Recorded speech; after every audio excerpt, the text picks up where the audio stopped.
নমস্কাৰ শিক্ষাৰ্থীসকল সকলোকে আকৌ এবাৰ অন্য এটা নতুন ভিডিঅ'লৈ স্বাগতম জনাইছোঁ। আজি আমি আলোচনা কৰিম তোমালোকৰ হাই ছেকেণ্ডেৰী ছেকেণ্ড ইয়াৰৰ তোমালোকৰ অসমীয়া ছাবজেক্টৰ চেপ্টাৰ 4ৰ হস্তিবিদ্যাৰ পুথি নামৰ যোনটো তোমালোকৰ চেপ্টাৰ আছে সেই চেপ্টাৰৰ সকলোবোৰ প্ৰশ্ন উত্তৰ আজি এইটো ভিডিঅ'ত আলোচনা কৰা হ'ব। আৰু ইয়াৰ আগতে আমি চেপ্টাৰ 3 লৈকে তোমালোকৰ সকলোবোৰ প্ৰশ্ন উত্তৰ আলোচনা কৰিছোঁ। তাৰ ভিডিঅ'সমূহ ইয়াতে আপলোড কৰা হৈছে আৰু সেই আপলোডৰ লিংকসমূহ তোমালোকৰ এণ্ড স্ক্ৰীনত লগাই দিয়া হ'ব আৰু লগতে ডেছক্ৰিপশ্যন বক্সতো লগাই দিয়া হ'ব। তোমালোকে তাৰ পৰা আগৰ ভিডিঅ'সমূহ চাই ল'ব পাৰিবা। আৰু এতিয়া পলম নকৰি ভিডিঅ'টো আৰম্ভ কৰোঁ ব'লা। ইয়াতে তোমালোকৰ অতি চমু প্ৰশ্ন বুলি দিছে। তাৰে 1 নম্বৰ প্ৰশ্নটো দিছে হস্তিবিদ্যাৰ পুথি শীৰ্ষক পাঠটি ক'ৰ পৰা সংগ্ৰহ কৰা হৈছে। এই পাঠটো সংগ্ৰহ কৰা হৈছে যোগেন্দ্ৰ নাৰায়ণ ভূঞাৰ সম্পাদিত সূৰ্যকুমাৰ ভূঞাৰ বিবিধ প্ৰবন্ধ নামৰ গ্ৰন্থখনৰ পৰা। ঠিক আছে। 2 নম্বৰ প্ৰশ্নটো তোমালোকক সুধিছে হস্তিবিদ্যাৰ পুথি শীৰ্ষক প্ৰবন্ধটি প্ৰথমতে ক'ত প্ৰকাশ পাইছিল। ক'ত প্ৰকাশ পাইছিল? প্ৰথমতে প্ৰকাশ পাইছিল 1953 চনত শুক্লেশ্বৰ বৰাৰ সম্পাদিত জয়ন্তী আলোচনীত। 3 নম্বৰ প্ৰশ্নটো তোমালোকক সুধিছে কটন কলেজৰ প্ৰথমগৰাকী অসমীয়া অধ্যাপকৰ নাম কি। তেওঁৰ নাম আছিলে ডক্টৰ সূৰ্যকুমাৰ ভূঞা। আমি পিছৰ প্ৰশ্ন চাওঁ।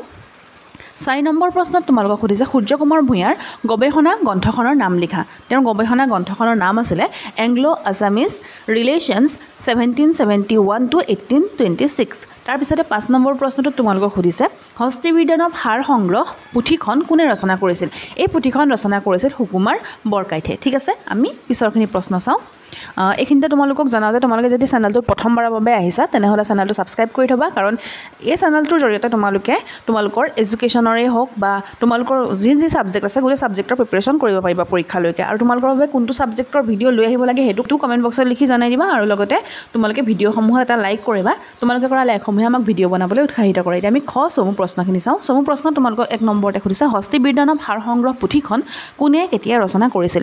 এই পুথিখন ৰচনা কৰিছিল যে হস্তিবিদ্যাৰ সাৰ সংগ্ৰহ পুথিখন অসমৰ স্বৰ্গদেউ শিৱসিংহ মহাৰাজ আৰু বৰকুঁৱৰী অম্বিকা দেৱীৰ আদেশ অনুসৰি সুকুমাৰ বৰকাইতে কৰিছিল। 2 নম্বৰ প্ৰশ্নটো সুধিছে পুৰণি অসমীয়া সচিত্ৰ পুথি দুখনৰ নাম লিখা। পুৰণি অসমীয়া সচিত্ৰ পুথি দুখনৰ নাম হ'ল লৱকুশৰ যুদ্ধ আৰু গীত গোবিন্দ। 3 নম্বৰ প্ৰশ্ন সুধিছে হস্তিবিদ্যাৰ পুথিৰ চিত্ৰবোৰ কোনে অংকন কৰিছিলে। এই চিত্ৰবোৰ অংকন কৰিছিলে দিলবৰ আৰু দুচাই নামৰ 2জন চিত্ৰকৰে। ঠিক আছে। আমি পিছৰটো প্ৰশ্ন চাওঁ। 4 নম্বৰ প্ৰশ্নত তোমালোকক সুধিছে হস্তিবিদ্যাৰ পুথিত কোন কেইজন লোকৰ চিত্ৰ অংকিত হৈছে। এই হস্তিবিদ্যাৰ পুথিখনত গ্ৰন্থকাৰ সুকুমাৰ বৰকাইত, চিত্ৰকৰ 2গৰাকী দিলবৰ আৰু দুচাই, স্বৰ্গদেউ শিৱসিংহ, বৰকুঁৱৰী অম্বিকা দেৱী আৰু তেওঁলোকৰ সন্তান ৰাজকুমাৰ উগ্ৰসিংহ কোঁৱৰৰ চিত্ৰ অংকিত কৰা হৈছে। 5 নম্বৰ প্ৰশ্নত তোমালোকক সুধিছে হস্তিগ্ৰন্থ বুলিলে কি বুজা।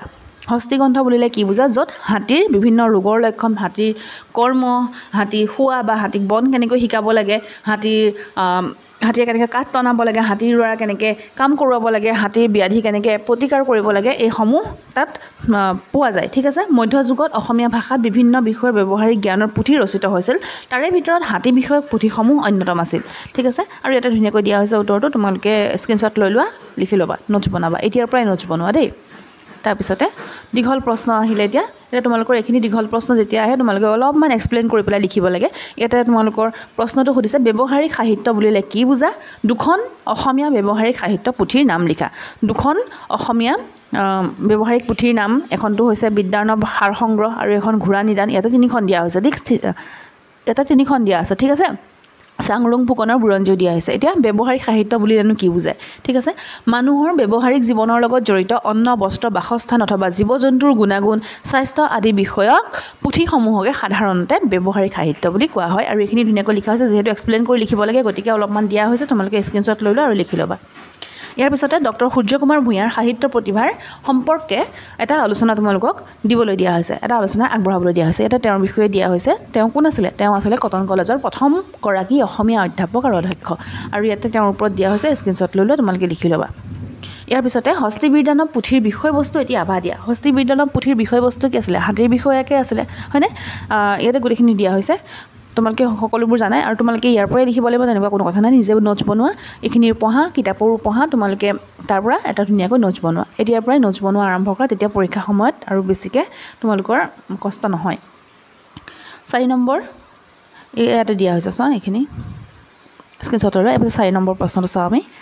4 নম্বৰ প্ৰশ্নটো দিছে মংগলদায়ক হাতীৰ লক্ষণ সম্পৰ্কে হস্তিবিজ্ঞান পুথিত থকা বিৱৰণটি নিজৰ ভাষাত লিখা মংগলদায়ক হাতীৰ লক্ষণবোৰ কেনেকুৱা হ'ব লাগে যে মংগলদায়ক হাতীৰ বৰণ শৰীৰৰ বৰণ হ'ব লাগে শ্যাম বৰণ ঠিক আছে দেখাত সুন্দৰ হ'ব লাগে হাতী প্ৰকাণ্ড প্ৰাণী যদিও শৰীৰ হ'ব লাগে স্থূল দুয়োটা দাঁত সমানে দীঘল হোৱা উচিত সমানে ৰংগ কৰা হ'ব লাগে কামৰ সময়ত আগলৈ চাপি যোৱা হাতীৰ লক্ষণ ভাল মানে কাম কৰিবলৈ যোনটো হাতী আগুৱাই যায় এতিয়া আমি কি কৰোঁ আমাক যদি পঢ়িবলৈ দিয়া হয় আমি পিছুৱাই আহোঁ কিন্তু আমি সদায় কি কৰিব লাগে আগুৱাই যাব লাগে আমি যাওঁ জানো আমি সদায় কি কৰোঁ পৰীক্ষা আগদিনাখন পঢ়িম বুলি থৈ দিওঁ আমাৰ লক্ষণবোৰ বেয়া হয় নহয় গতিকে হাতীও তেনেকৈ পিছুৱাই অহা হাতীৰ লক্ষণ বেয়া যোনটো আগুৱাই যায় সেইটো হাতীৰ লক্ষণহে ভাল ঠিক আছে তাৰপিছত হাতীৰ নখ আগৰচোৱা যোনটো নখৰ আগৰচোৱা আগচোৱা যোনটো মানে সন্মুখৰ ভাগটো জোঙা হ'ব লাগে বুলি কৈছে আৰু অলপ ক'লা অৰ্থাৎ পাতল ক'লা বৰণ হোৱা উচিত হাতী কিমান ধুনীয়াকৈ কোনে চাইছা কোনোবাই চাইছানে হাতী ইমান ধুনীয়াকৈ কমেণ্ট বক্সত কমেণ্ট কৰি জনাবা দেই হাতী কিমান ধুনীয়াকৈ কোনে চাইছা ঠিক আছে আমি 5 নম্বৰ প্ৰশ্নটো চাওঁ এইখিনি তোমালোকে স্ক্ৰীনশ্বট লৈ লোৱা এনেকৈ নোটছ এটা বনাই ল'বা আৰু ইয়াৰ পৰা লিখিলে হৈ গ'ল 5 নম্বৰ প্ৰশ্নটো চাওঁ আৰু ইয়াৰ পিছতে তোমালোকৰ 5 নম্বৰ প্ৰশ্নটো আজি শেষৰটো প্ৰশ্ন গতিকে তোমালোকক আকৌ এবাৰ কৈছোঁ যে তোমালোকৰ বাবে আমি পাঠ 3 লৈকে ভিডিঅ' ইতিমধ্যে আগবঢ়াইছোঁ এইটো 4 নম্বৰ ভিডিঅ' ইয়াৰ পিছত 5 নম্বৰ পাঠৰ ভিডিঅ' লৈ অহা হ'ব আৰু আমি অসমীয়াখন শেষ কৰি দিম ধুনীয়াকৈ গোটেই প্ৰশ্ন উত্তৰ দি দিম গতিকে তোমালোকে চেনেলটো ছাবস্ক্ৰাইব কৰি ৰাখিবা আৰু তোমালোকে ভিডিঅ'বোৰত লাইক কৰিবা লগতে কমেণ্ট কৰিবা তোমালোকে যেতিয়া কমেণ্ট কৰা তোমালোকক আমি চিনি পোৱা হৈ যাম আমি তোমালোকক কেনেকৈ চিনি পাম এনেইতো চিনি নাপাওঁ আমি তোমালোকক চিনি পাওঁ কমেণ্টৰ যোগেদি ঠিক আছে আগতে বহুত ষ্টুডেণ্টক চিনি পাইছোঁ কমেণ্টৰ জৰিয়তে আৰু তোমালোকক আমি কমেণ্টৰ জৰিয়তে চিনি পাম গতিকে তোমালোকে কমেণ্টবোৰ কৰিবা আৰু এইটো প্ৰশ্ন হৈছে হস্তিবিজ্ঞান পুথিৰ গদ্যশৈলীৰ বিষয়ে চমুকৈ আলোচনা কৰিবলৈ দিয়া হৈছে এটা কৰা হৈছে হস্তিবিজ্ঞান পুথিখন ৰজা শিৱসিংহ আৰু বৰকুঁৱৰী অম্বিকা দেৱীৰ আদেশক্ৰমে সুকুমাৰ বৰকাইথে ৰচনা কৰিছিলে আৰু এই পুথিখনৰ ওপৰত ধুনীয়াকৈ দিয়া হৈছে তোমালোকে চোৱা এইখিনি ধুনীয়াকৈ স্ক্ৰীনশ্বট লৈ লোৱা আৰু তোমালোকে নোটছ বনাই লিখি ল'বা আৰু ভিডিঅ'টো আজি ইমানলৈকে আছিলে তোমালোকে কেনে পালা ভিডিঅ'টো চাই কমেণ্ট কৰি জনোৱাৰ লগতে তোমালোকৰ লগৰ বন্ধু বান্ধৱীৰ সৈতে ভিডিঅ'টো শ্বেয়াৰ কৰিবা আৰু কেনেধৰণৰ ভিডিঅ' লৈ আহিব লাগে সেইটো কমেণ্ট বক্সত লিখি জনাই দিবা আৰু তোমালোকে ভিডিঅ'টো শেষলৈকে চোৱাৰ বাবে বহুত বহুত ধন্যবাদ